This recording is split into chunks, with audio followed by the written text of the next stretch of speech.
જય હિન્દ friends, welcome back to my YouTube channel. આજના વિડીયોની અંદર આપણે સ્ટાન્ડર્ડ 10થની સબ્જેક્ટ ઇંગ્લિશનું ફર્સ્ટ યુનિટ અગેન્સ્ટ ધ ઓડ્સનો અભ્યાસ કરવાનો છે. Palakkad public library short note છે તે તમારા સમક્ષ રજૂ કરવાની છે. હવે આ શોર્ટ નોટની આપણને પૂર્ણ જાણકારી છે, છતાં પણ જણાવી દઉં કે ફર્સ્ટ યુનિટમાં 3 સ્ટોરી છે, એમાંની આ ફર્સ્ટ શોર્ટ નોટ આપણે મૂકશું. ત્યારબાદ નેક્સ્ટ સીતાપુર્સ લાઇટ તેની પણ શોર્ટ નોટ આ યુનિટમાંથી આપણે બનાવશું.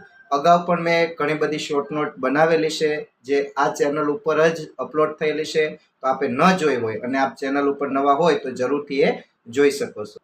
માર્ચની જગ્યાએ આ વખતે ફેબ્રુઆરીમાં તમારી બોર્ડની એક્ઝામ છે, તો એના પર્પઝથી જસ્ટ આઈએમપી શોર્ટ નોટ જે છે એ જ હું આ ચેનલ ઉપર અપલોડ કરીશ. તો આપને ખૂબ જ યુઝફુલ રહેશે.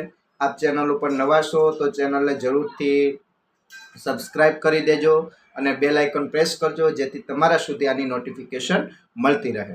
અને વિડીયો ગમે તો લાઇક પણ કરો. આપની સાથે અભ્યાસ કરતા વિદ્યાર્થીઓ છે તેના સુધી આ વિડીયોને જરૂરથી શેર કરો, જેથી એને પણ આનો લાભ મળે. તો સ્ટાર્ટ કરીએ. Palakkad public library. Let's begin a short note. Palakkad's district library. Palakkad's district library was open. આપ જોઈ શકો છો અહીંયા કોમા આપેલું છે, યાદ રાખજો. એપોસ્ટ્રોફી એસ જેને કહીએ છીએ આપણે. Was open in September 2030 in Kerala. અહીંથી જોઈએ તો કેરલાની અંદર સપ્ટેમ્બર 2013ની અંદર પલ્લકડ જિલ્લાના જાહેર ગ્રંથાલયની સ્થાપના કરવામાં આવી હતી અથવા તો ખોલવામાં આવ્યું હતું. It is a modern library. આ કેવી છે તો હાલના સમયમાં જે આધુનિક લાઇબ્રેરી હોય એ પ્રકારની છે. હજી આમાં તમારે એડ કરવી હોય તો it is a modern and fine library. આપને ખ્યાલ છે કે ફાઇન પણ તમારા ટેક્સ્ટ બુકની અંદર શબ્દ જોવા મળે છે. It is a centre for information. આ કેન્દ્ર છે. સેન્ટર એટલે શું થશે? કેન્દ્ર છે. ઇન્ફોર્મેશન એટલે માહિતીનું, નોલેજનું, જ્ઞાન. વિઝડમ એટલે કે ડહાપણ. કલ્ચરલ એક્ટિવિટીઝ કે જ્યાં સાંસ્કૃતિક પ્રવૃત્તિઓ પણ કરવામાં આવે છે.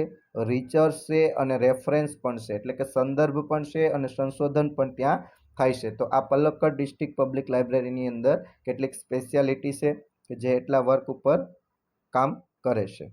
ત્યારબાદ the library made a separate hall for women in February 2014. એટલે કે ધ લાઇબ્રેરી છે એ શું કરે છે તો કે અલગથી એક સેપરેટ હોલ તૈયાર કરે છે. કોના માટે હોય છે? ફક્ત સ્ત્રીઓ માટે હોય છે અને તેની ડેટ હોય છે ફેબ્રુઆરી 2014. બંને ડેટને યાદ રાખજો. અહીંયા તમે ચેક કરો તો સપ્ટેમ્બર 2013 આ જે ડેટ છે એ પલ્લકડ લાઇબ્રેરી છે એ સ્ટાર્ટ થઈ એ છે. અને અહીં તમે જોઈ શકો છો તો ફેબ્રુઆરી 2014 આ દિવસે અલગથી હોલ આપવામાં આવ્યા હતા. તો ટ્રુ ફોલ્સની અંદર પણ પૂછાઈ શકે અને પેરેગ્રાફમાં પણ પૂછાઈ શકે. તો જે હોલ આપવામાં આવ્યા હતા, મતલબ કે જે યુનિટ આપવામાં આવ્યા હતા તે શું કાર્ય કરે છે તો એની વાત અહીં કરેલી છે કે in this unit the women discuss about their empowerment. એટલે પોતાના સશક્તિકરણ માટેની ડિસ્કસ છે એ આ યુનિટ છે એ કરશે. જે હોલ અલગથી આપવામાં આવ્યા તે. The library has also made a separate reading rooms for a women.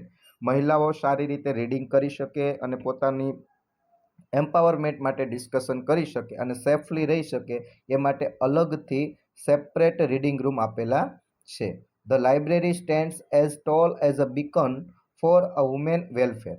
આપ જોઈ શકો છો બીકન એટલે શું તો કે ભાઈ માર્ગદર્શન આપનાર. આપણે કહીએ ને એક પ્રકારની દીવાદાંડી સમાન. વુમેન વેલફેર એટલે કે સ્ત્રીઓના ઉદ્ધાર માટે જે કાંઈક કરવું પડે તેની અંદર આ લાઇબ્રેરી છે એ એક દીવાદાંડી સમાન છે અથવા તો એક માર્ગદર્શક તરીકે છે. તો આ શોર્ટ નોટ હતી ફર્સ્ટ યુનિટની. બહુ નાનકડી એવી શોર્ટ નોટ છે. તમને સમજાઈ જાય એ રીતે અહીંયા મેં બનાવેલી છે. તો ડેફિનેટલી આપ બુકની અંદર ઉતારી લેજો અને 2 થી 3 વાર વિડીયો જો અથવા તો 2 થી 3 વાર રીડિંગ કરી લો તો ડેફિનેટલી તમને યાદ રહી જશે. તો મળીશું આપણે નેક્સ્ટ એક નવી જ શોર્ટ નોટ. મે બી આ જ યુનિટની હું લઈને આવું. ત્યાં સુધી ટેક કેર. Good bye.